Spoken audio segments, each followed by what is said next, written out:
បាទសូមស្វាគមន៍ជំរាបសួរដល់ពុកម៉ែបងប្អូនទាំងអស់គ្នាដែលនិយមតាមដាន100ឆ្នាំវៀតណាម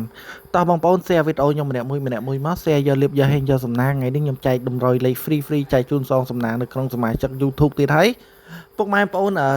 មើលវីដេអូខ្ញុំហើយកុំចុចម្លងពុកម៉ែបងប្អូនមើលតាមដំណើរពុកម៉ែបងប្អូននឹងបានលេខល្អយកទៅចាក់សងសំណាងខ្ញុំប្រាប់ពីរបៀបចាក់ពុកម៉ែបងប្អូនណាហ្នឹងហើយតែមុននឹង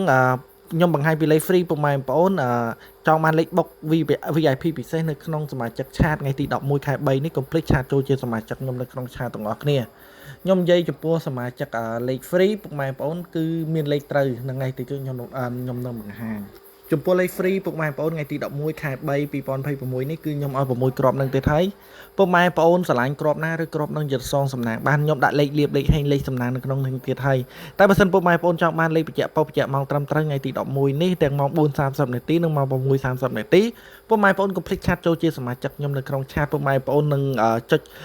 ចំ profile ខ្ញុំពាក់អាវសហ្នឹងពុកម៉ែបងប្អូនចុចចំរូបខ្ញុំ profile ពាក់អាវសហ្នឹងឲ្យពុកម៉ែបងប្អូននឹងឃើញលេងមួយហើយពុកម៉ែបងប្អូនចុចចំលេងហ្នឹងមកពុកម៉ែបងប្អូននឹងឆាតចូលដល់ Facebook ខ្ញុំហើយឆាតមកចូល page ខ្ញុំហើយតែមុននឹងឆាតមក share វីដេអូខ្ញុំម្នាក់មួយសិន share ឲ្យយកលៀបយកហេងខ្ញុំនឹងឲ្យដាក់បងប្អូនចូលជាសមាជិកខ្ញុំនៅក្នុងឆាតយកលេខបុកចំត្រង់ទាំងអស់គ្នាហ្នឹងហើយពុកម៉ែបងប្អូនរើសលេខ free យកទៅចាក់សងសំណាងក៏បានដែរគាត់ថាលេខ free ជួនកាលចូលចំចូលត្រឡប់ចូលរកវាទៀងឯងតែចំពោះលេខបុក VIP ពិសេសនៅក្នុងឆាតដឹងតែចំ 100% តែម្ដងហ្នឹងហើយតោះបងប្អូនទាំងអស់គ្នាចូលសមាជិកខ្ញុំនៅក្នុងឆាតទាំងអស់គ្នាមក